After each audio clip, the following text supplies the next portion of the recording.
Hey everybody. So we haven't touched base with the fuel door or the hiding the filler neck in the taillight.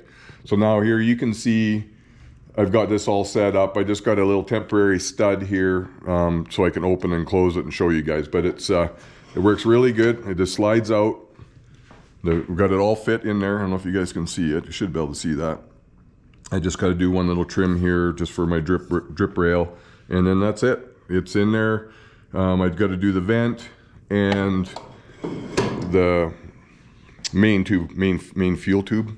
So I know I've talked about using a couple different pieces that I have left over from a couple different projects. So that is still in the works, but I haven't been able to get videos out because I have been working. You know that thing that everybody has to go and do and pay the goddamn bills in this fucking government. But anyways, that's what we're doing. So I'm home now, so I'm hoping that we can get a few more things done. But my wife's got the honey-do list going.